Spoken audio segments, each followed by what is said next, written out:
Hello and welcome to Fragmentarian Video Conferences. I am your host, Bill Duva. Today we have Professor Adinel Dincă from Cluj-Napoca, Romania, who will give a talk on Constantin Karadja, the righteous bibliophile, and his medieval manuscript fragments. Thank you for coming, Professor Dincă. You have the floor. Thank you very much, Bill. Thank you for offering me this opportunity, and hello to everyone for attending this meeting.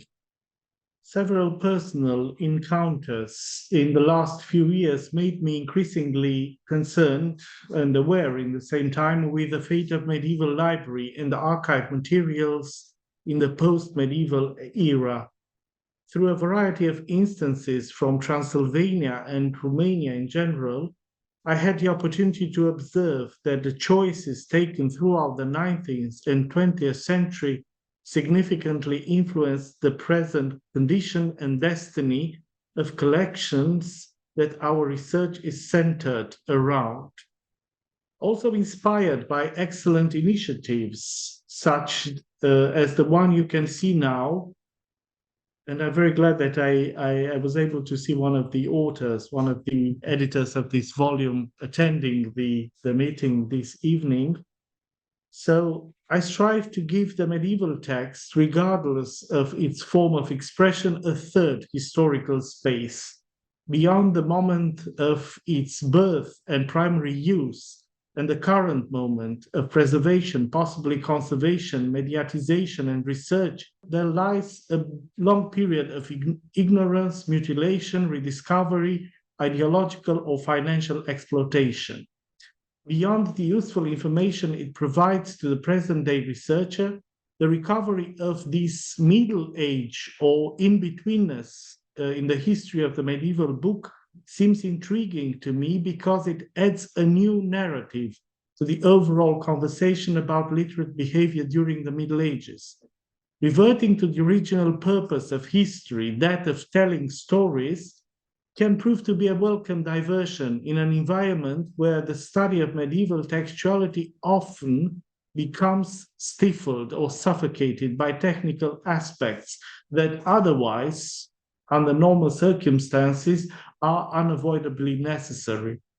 Indeed, medieval fragments from archives and libraries possess this storytelling ability. In addition to serving as a source of information, book and document fragments convey a cultural legacy that is always changing, transformative in its very nature, and can also serve as a doorway to the past lives of the organizations or people who once owned them. Precisely such instance is the one we are talking about today, a stunning setting in which it is accurate to say that books share their fate with their readers. As a result, the talk structure places a greater emphasis on contextualization and on recreating the broader sociological context, family, school, and work, in which the collecting activity takes place. Then several moments from the collecting effort are showcased with a particular stress on a small group of lesser-known items. Lastly, certain prospects for the future studies of Constantin Karadja as a bibliophile are highlighted. To conclude this introduction, I want to thank everyone who gave me insightful advice that made the information I was reading easier to understand. Of course, all the incorrect assumptions you will hear today stem directly from my stubbornness in not taking all the good counsel I was given. The dramatic protagonist of today's talk is Constantin John Lars Anthony Demetrius Karadja, a Swedish-Romanian aristocrat, a prince whose paternal bloodline goes back to Byzantine and Venetian nobility, Moldavian high dignitaries, and rulers, voivodes of Wallachia. On his mother's side, he's the descendant of a Swedish industrialist and politician, Lars Olsen Smith, also known as the King of Spirits because of his domination of the 19th century spirit production in Stockholm. Born in The Hague where his father, Prince Jean Karadja, was serving as the ambassador of the Ottoman Empire, he grows up in a cosmopolitan environment, mainly as a result of his parents' itinerant way of life. Following his father's passing, Constantin Karadja and his family moved to Sweden, where the young boy starts his education at the Väskowska school in Stockholm. A few years later, he is sent to England, first in Framlingham College in Suffolk from 1906 to 1908, and later in London, where he studies international law at the Honourable Society of the Inner Temple from 1908 to 1910. Wanting to carry on his late father's career and become a diplomat, he soon enters the service of the Ottoman Empire as a member of the Foreign Ministry's Political Affairs Department.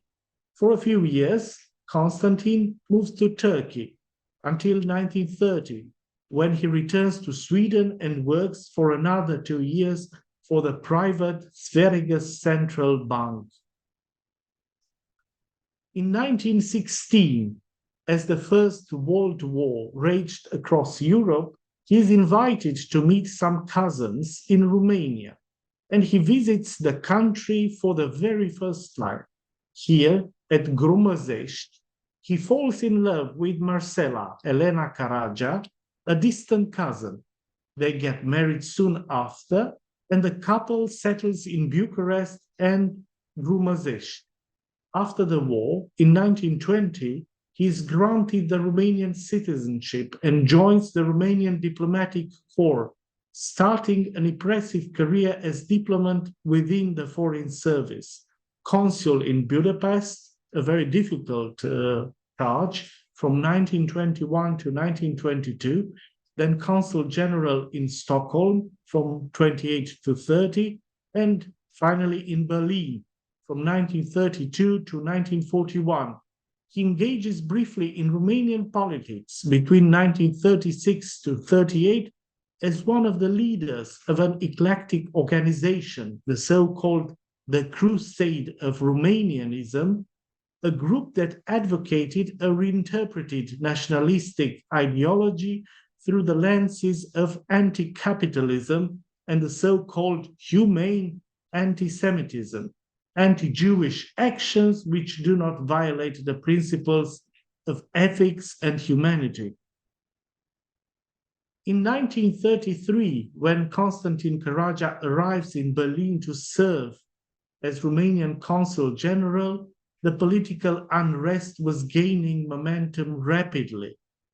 It is the year when Adolf Hitler is appointed German Chancellor and the Nazis start expanding their political power over the land. Karadja is close witness to all the outrageous acts of the totalitarian regime, the persecution of Jews, the annexations of Saarland and Sudetenland, the Olympic Games of 1936, the Austrian Anschluss, the Kristallnacht of November 9th, 1938, the invasion in Poland, and so on. Appalled by the open racism, he begins working behind the scenes, raising attention to the violation of civil rights of Jews in Germany. His activity leads to banishment from Germany, and in 1941 he is appointed director of the consular department in the Romanian Ministry of Foreign Affairs, and thus, virtually, head of the passport authority in Bucharest. In this capacity, he takes protective measures on behalf of Romanian Jews, but his efforts are soon cancelled by the pro-German head of the state, Marshal John Antonescu. Despite the odds, Constantin Karadja defied the Romanian government's policy and saved some 52,000 Jews from deportation and extermination. This work was carried out with utmost discreetness, strictly on diplomatic channels, probably because his son, John Ionel, was until 1942 a doctoral student of political economy in Berlin under the supervision of Jens Jessen, a professor who would participate in 1944 in the conspiracy to assassinate Adolf Hitler and would be executed the same year. Furthermore, Constantin's mother, Mary, a well-known literary voice in Sweden, was a vocal anti-Jewish and active pro-Nazi, providing financial support to the Vichy government and American anti-Jewish groups until 1943, the year of her death. The communist regime slowly took power in Romania following the military coup of 1944 against Antonescu and the resignation of King Mihai Michael in 1947. Although appointed a member of the Romanian Academy in September 1946, Constantin Karadja is not spared from revenging measures. He is soon dismissed from the diplomatic service, excluded from the academy, and denied a pension. He dies in absolute poverty on December 28, 1950. Constantin Karadja's considerate humanitarian work was kept a family secret for decades and only recognized in the recent years. On September 15, 2005, he received from the Yad Vashem Institute in Jerusalem the title Righteous Among the Nations, a reward and acknowledgement of his diplomatic activity. A passionate bibliophile and collector of old and rare books, Constantin Karadja is the founder of a once impressive library, initially housed in his home in Bucharest, later moved to Grumăzești. The initial number of books is, however, impossible to assess today. The considerable losses during the Second World War and the unfortunate events of 1946 to 1950 have dispersed most of the volumes, the bulk of his library. In the last years of his life, he contemplated the poor state of his library, counting about 6,000 books and only, that was his word, only 100 incunabulas. From this collection, further scattered after his death, some incunabula have been purchased by the Romanian National Library in the 1960s, apparently straight from the widow of Constantine, while other tomes, historical documents, and correspondence have been preserved in the Romanian Academy in Bucharest. Dispersed pieces are also part of the cultural patrimony of the Faculty of History Library in Bucharest and of the National Archives in Bucharest.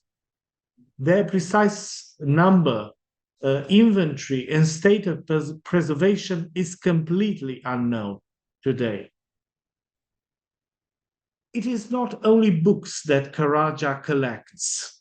There are testimonies basically coming from his letters regarding accumulations of silverware, paintings, medieval weaponry, and military equipment that are similarly completely lost today, or apparently lost. He is not the only member of his family to be passionate about collecting items. His father-in-law, the aristocrat and lawyer Aristide Karadja, was an avid collector of butterflies, whose collection was donated in 1944 to the National Museum of Natural History, also in Bucharest. These Aristide also collected rare books and precious editions, setting, in fact, the foundational stone of the Grumăzești Library. Constantin Karadja also instilled this passion to his young son by helping him assemble a stamp collection. Apparently, he purchased the collectible items with his own money, with his own funds, although he only gained a civil servant salary he must have been supported financially by his well-off Swedish grandfather and Romanian father-in-law. The latter may as well have been the one to fascinate the cosmopolite young man with Romanian history, converting Constantin Karadja into a dedicated citizen of his adoptive country. Karadja's interest in historical items goes beyond a simple collection.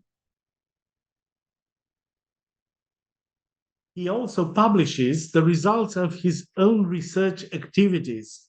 He focuses mainly on Romanian history.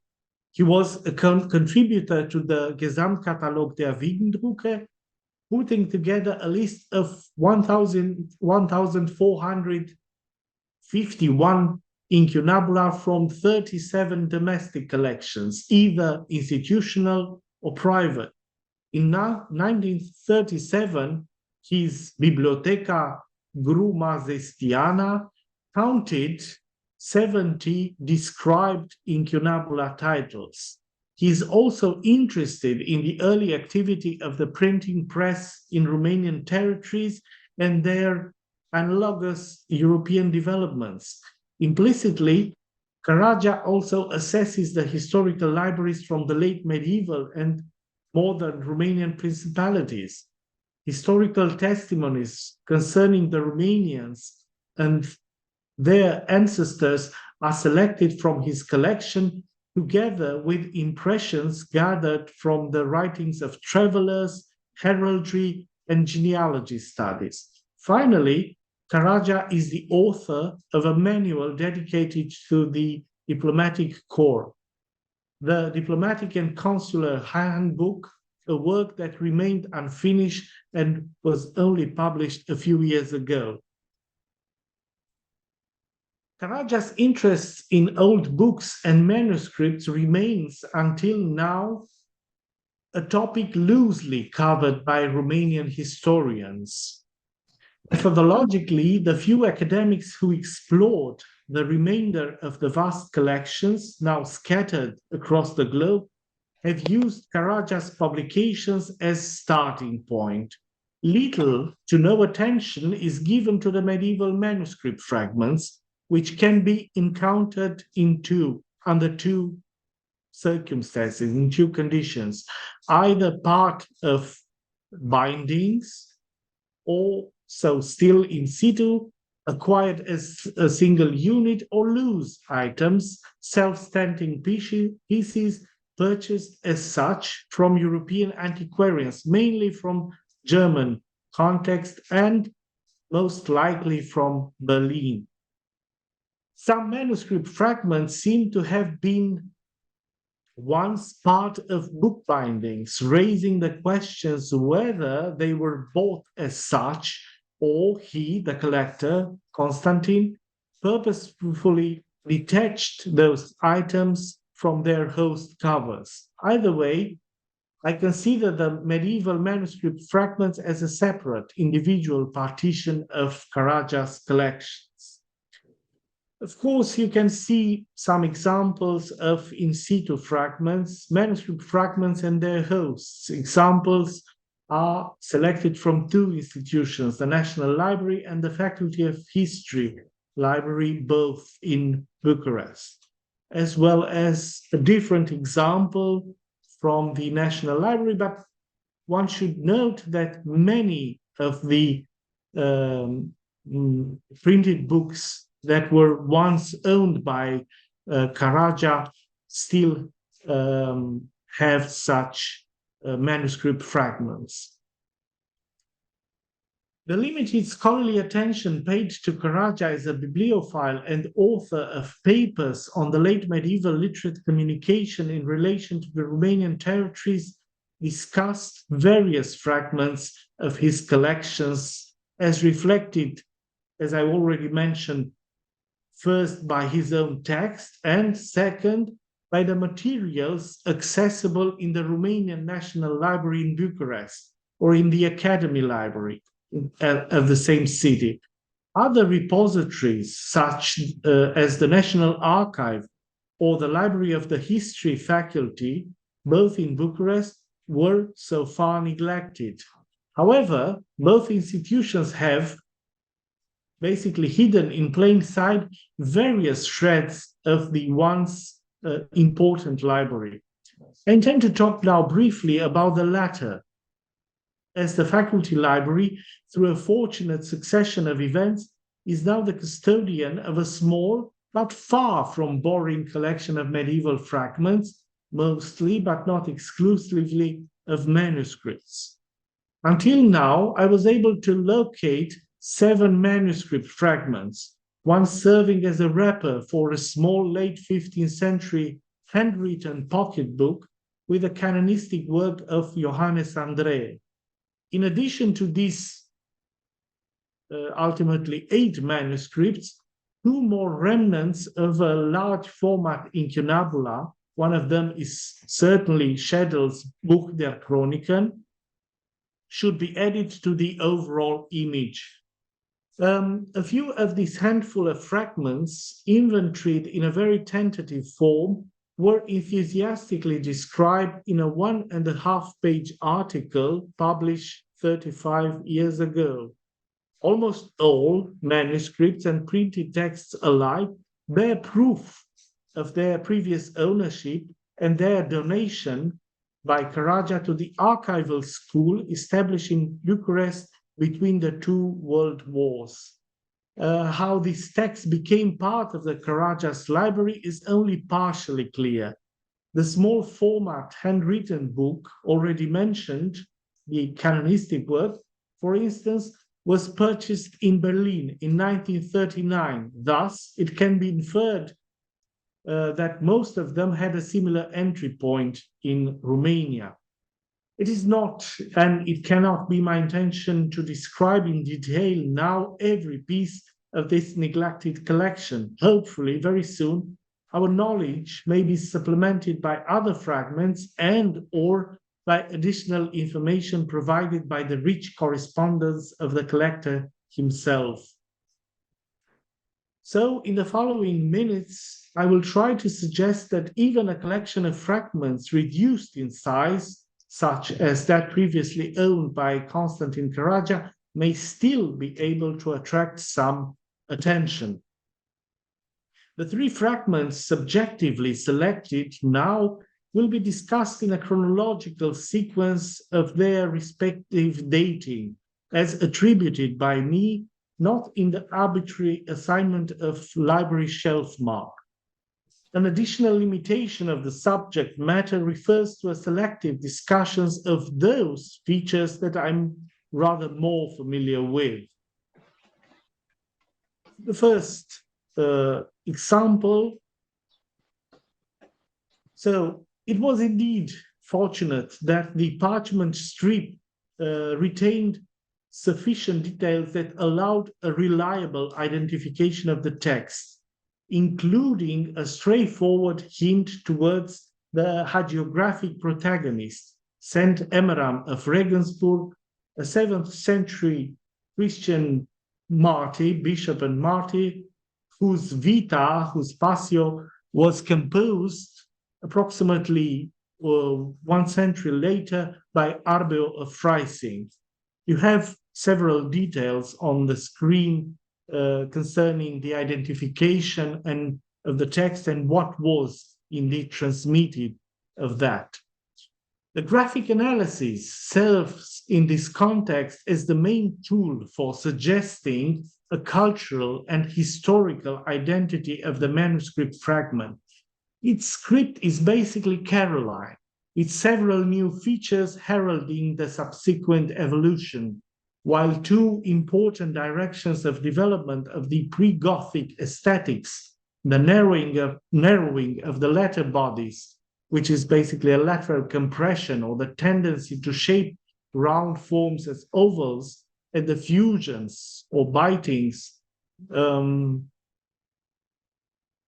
already extending in the 12th century in the shapes of various combinations of letters, are less visible or not present at all in our case, Various other details ensure the accurate taxonomy of the graphic expression.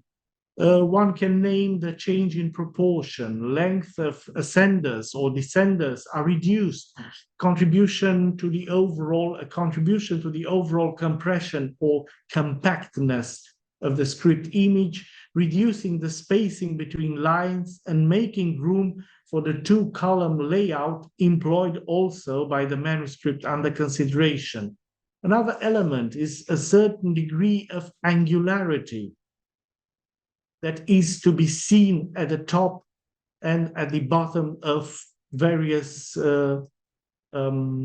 letters. I should have changed a little bit. Quite obvious is also the effect of shading, a distinction between bold strokes and hairlines. A key element is the treatment of the feet with minims and ascenders that curve towards right in round or angular strokes, rounder rather than angular. A uniform tendency visible also in the top of the ascenders or minims as forking or triangular shapes. As for the individual letter forms, the fragment now in Romania displays the usual textbook examples of the 12th century manuscript. Straight and unsealed D were used at the same time, on the same page, maybe even in an intentional alternating sequence. Tongue of E slopes upwards, usually in the direction of the hairlines, another typical feature of the 12th century scripts. G gradually evolved towards a two close lobes, normal evolution closer to 1200, with a lower lobe getting increasingly smaller. Then some supplementary attention also deserves the use of the letter S, its double forms, straight in the Carolingian tradition and round with hybrid iteration in form of a trailing S, appear to follow the same alternation in succession as observed in the case of the letter D. For now, one final remark should be added. In front of C, the letter T has a peculiar approach stroke from the left. This form is most likely to be understood as an echo of a CT ligature, perhaps still extant in the manuscript that served as a model for the copying of the Passio, fragmentarily preserved now in Bucharest. All these elements in close connection with the overall roundness of the letter forms, the tendency to rest the words slightly above the lines, and the respectful distance kept between those letter combinations that eventually will develop fusions, PO, PE, BO, BE, and so forth, imply a point of chronological genesis of the original manuscript revolving around the middle of the 12th century or not too long after 1150. This dating depends, of course, on the scribal environment that served as homeland for this copy. This fragmentary text mirrors closely, up to minor deviations, a certain path of textual transmission labeled as B3B tradition by the MGH editor of the hagiographic work.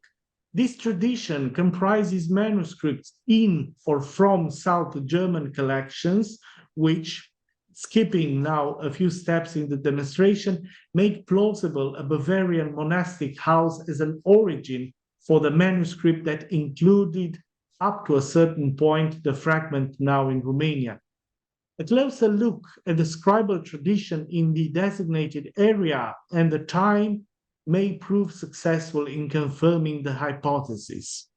I can only assume that this fragment was not purchased separately by Karadja, but intentionally detached or retrieved from the original binding of a different host medium, one of his incunabula perhaps, most likely. traces of gluing suggest at least that the parchment strip was repurposed already in the later Middle Ages or during the early modern period. A second example under discussion is a leaf of a liturgical manuscript. While the text itself may not be very challenging, as the hymns enjoyed, those two hymns enjoyed a widespread use for Christmas and Epiphany, with no indication of a spatial, chronological, or typological specificity, the script allows for some contradictory observations. On the one hand, one must notice immediately a certain angularity, noticeable especially in the pointy forms of O or G, or even in the lobe of the letter A, and the developed shading with a clear distinction between broad and fine lines, hairlines.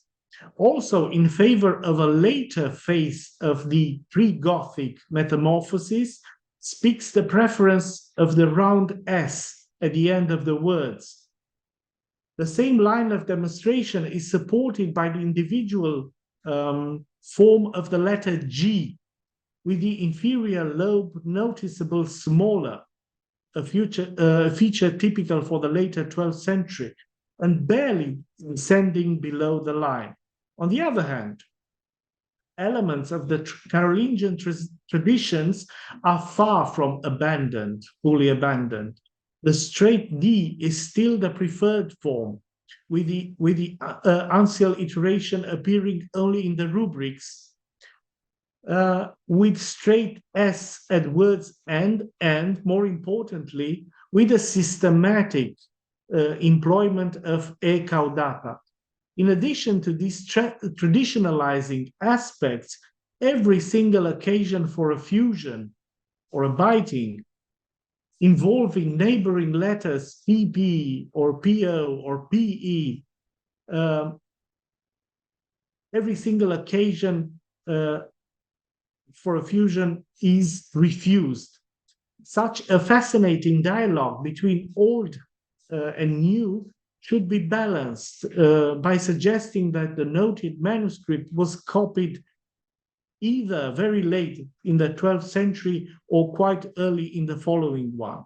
This chronology may be supported by the analysis of the notation or by the morphology of the initial letters. One should also consider a possible earlier model manuscript used in the copying process. The third example brought now to the podium, to the scene.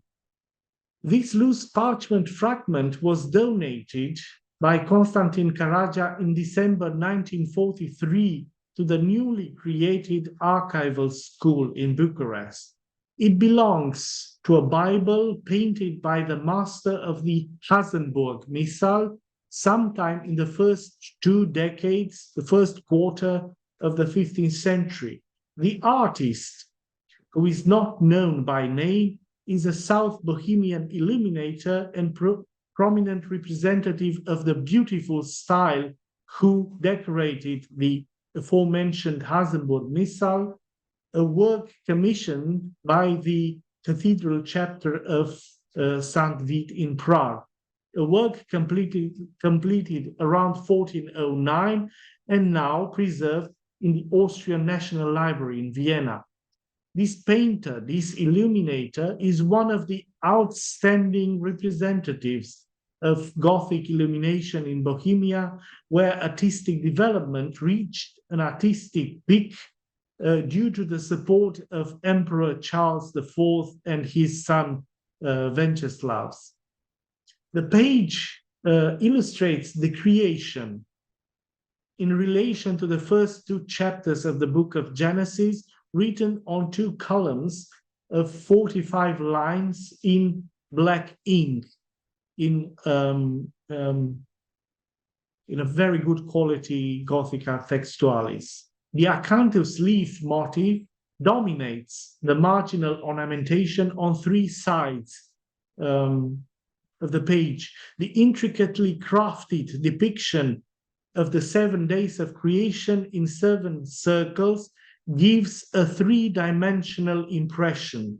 The colors used are mainly shades of blue, green, pinks, as well as saturated grays and gold leaf. On the verso, the decoration in the initial of the blue and red letter I shows an extremely detailed fleuronnet in red ink. The master of the Hasenburg Missal is also credited with decorating around 1420 2 manuscripts that are now in the Christian Weise library in Zittau, a Vesperale and a Matutinale, liturgical books created for the Augustinian canons in Prague. Additionally, the same artist decorated the so-called Korček Bible, whose text, completed in 1400, is preserved in 2 volumes and now kept in the Austrian National Library and in Karlsruhe in the Baden State Library. A Biblia from Gniezno, Poland, also belongs to this small group of luxury manuscripts of Bohemian, Czech origin. It was written by one person in 1414, but decorated by 2 or 3 artists, all of them closely related to the Hasenburg family of Hasenburg Missal of 1409. The analogy of the 3 Genesis scenes from the Viennese Korček Bible, the Gniezno Bible, and the Romanian fragment is, I think, quite clear. However, a closer relationship is evident with the Polish volume in terms of facial patterns, setting, draping, and clothing configuration, marginal decorations with leaves and birds, the use of gold leaf, and the calligraphic initials with rich tendril decorations. All things considered, it seems the Romanian fragment, it is likely that the Romanian fragment was detached, we don't know when, from a Bible of similar dimensions executed in an opulent style, probably a very, very expensive commission. I want to close this talk by putting forward an analogy between Karadja's collection of fragments and the current fragmented state of his collection through the lenses of microhistory. Usually, this methodology highlights a single person, an atypical individual, and uses him or her to open a window onto broader historical questions. It also relies on unknown or poorly known sources to offer unique insights into life stories of individuals and their networks. By investigating Karadja's complex personality, his cosmopolitan family, his professional career, his ethical and ideological stances in conjecture with the contents of his collections, one can overcome the narrow focus of previous biographies.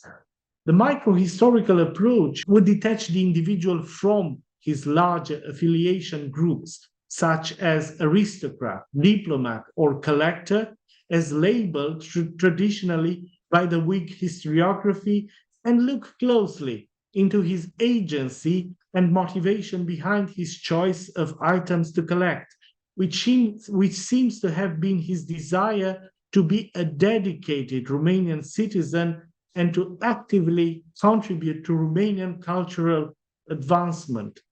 Even the fragments he gathered from antiquarians abroad, although not related in any way to Romanian history, well, the history of the Romanian territories, or donated to Romanian memory institutions as didactic pedagogical materials. Having experienced a protracted age of peace and prosperity, we may find it difficult to comprehend what it's like to live in a deeply troubled time, in a toxic aftermath of 2 world wars and 2 dictator regimes, the Nazis and the Bolsheviks, in a society dominated by hostility against people of other races and classes. It is in this setting that Karadja establishes his reputation as a humanist scholar, as a righteous bibliophile. I'm arguing that the protagonist of today's conversation is essentially defined by his refusal to conform to the structure that his upbringing and education demanded of him. From an intellectual and philosophical standpoint, Karadja is a positivist who is particularly impacted by the legal aspects of this movement. This is evident in both the books he collects and the actions he takes to save lives. The historical method he is using reflects the same ideas. His activism on behalf of his country is equally remarkable. After gaining Romanian citizenship as an adult, he sets out to emulate the country's virtues by demonstrating a strong sense of civic duty and intellectual dedication. His sense of belonging, which he gains from his wise family, is presumably the fundamental personal drive for his nationalism.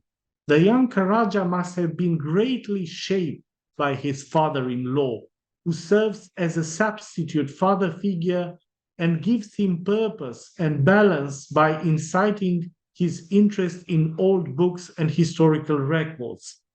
As I study the pieces from libraries and archives and consult his extensive correspondence, my efforts will soon be directed toward a comprehensive reconstruction of Karadja's collection of books and documents.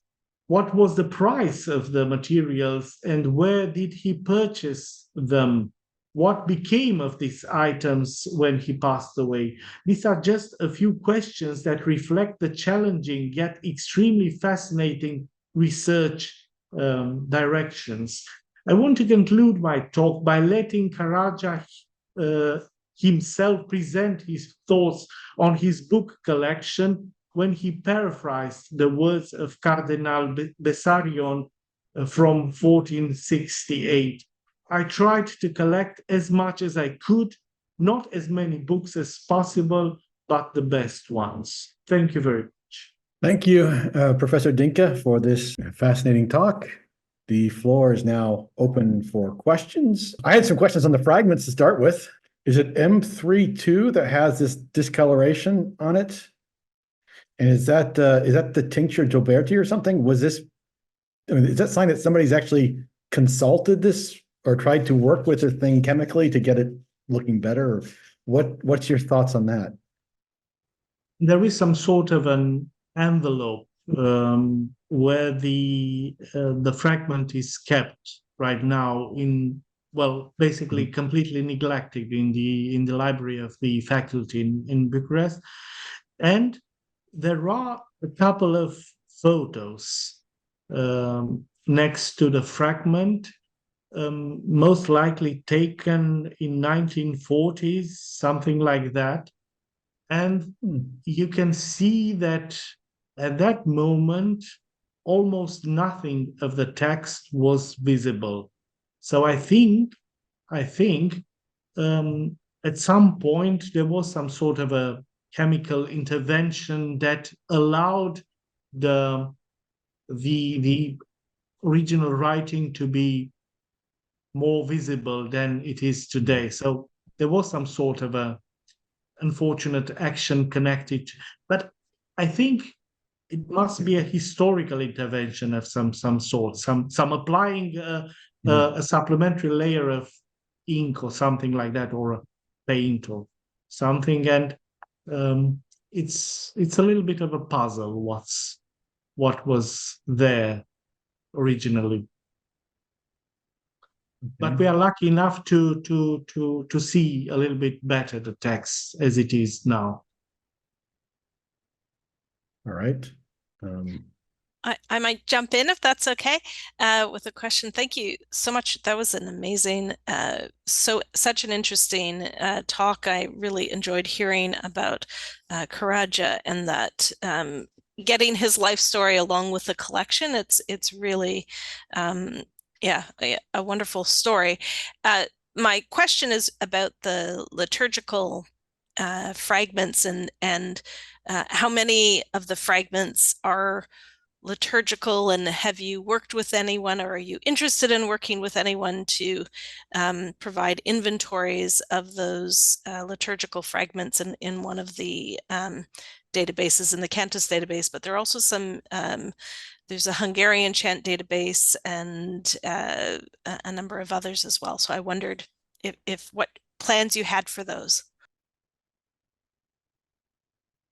As you saw, what I've presented now is just a small selection of things available in a rather neglected library from Bucharest. So people knew something about the books Karadja owned through the National Library or through the Academy Library. And this smaller library of the university was basically neglected. And what one can find there today are just a handful, just 7 or 8 fragments of manuscripts. From that very small collection, I think 3 or 4, we can look quickly to the images again. 3 or 4 are liturgical. So we have 1, 2, or 3 liturgical fragments. That's all we have. And perhaps I think this Roman 3:3 is also part of a missal or something like that. So, but notated manuscripts, I assume because you've mentioned Cantus, you are interested in the notated manuscripts, I assume. Yeah. Yes, absolutely. There are 2 fragments of this sort within this small collection. When considering other pieces as well, for example, his collection of incunabula, you can find significantly more relevant material from this point of view. So. Right. The collection increases. Yeah. Great. Thank you. Thank you. All right, maybe I'll just throw a hypothetical thing out here. We're talking about the difficulty with dating this weird, is that M34 where it's this weird transitional script that has the E caudata, but yet some clearly 13th century traits. To what degree do you think does genre influence the script, if at all? Is there a possibility that a text that's liturgical text, for example, will be paleographically more conservative than another text? For example, could you imagine somebody in the early 13th century to evoke the manuscripts they're copying from, throwing in an E caudata when they would not do it in other places? Or just how do we solve this problem of, I mean, this is a very, very weird looking hand, right? It's very difficult. Hello, Bill. Maybe I can put in a little hi, everybody. Hi. I can put in a little suggestion there. 13th century sacramentary, the Berthold Sacramentary in New York. It's just about the weirdest thing that you can get. It has a script imitating a script which is 100 years older. It pretends to be a Carolingian sacramentary. It pretends to have an Etonian treasure binding. And the whole thing just attempts to be important, old, lavish in a time where they are having problems at the Abbey of Weingarten because their patrons are dying away. And this is always, you always have to consider something like that. Why do they make such an old-fashioned book in the first place? And when they do that, of course they adopt an older script. And in this very book, we've got a notice of, well, the books that the abbot himself presented to the Abbey of Weingarten, and it is written in a kind of diplomatic script. So they were doing exactly that, what you are asking, I think. Okay. And they could do that. It did happen. It's a fascinating, indeed, it's a fascinating topic, this idea of imitating scripts, and I've encountered myself a couple of instances of this sort, but I wouldn't see this particular example as an imitating script. It's a little bit different. The elements are very well executed to be part of the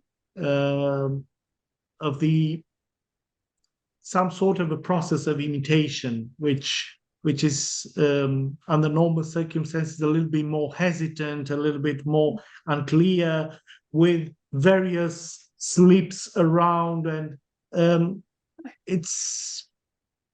I've seen things with the humanists trying to copy Gothic scripts with various examples, and you can tell the imitational process, which is not here. Of course, the paleographical pool is rather reduced to one parchment sheet, but it's still, well, enough to tell the difference. But it's still contradictory in my opinion. And I've gathered quite a lot of opinions, and I've received incredibly different opinions about the example you have in front of you right now. So from late 13th century to middle of the 12th century, or various opinions and suggestions. All right. Well, thank you. Well, I would like to thank you again, Professor Dinkę, and thanks to all of our audience for their participation. And I just will add now that our next Fragmentarian video conference will be held on May 31st, when Chiara De Angelis, Philip Lenz, and Brigitte Roux will be presenting a showcase of St. Gallen fragments that have been recently published on ecodices.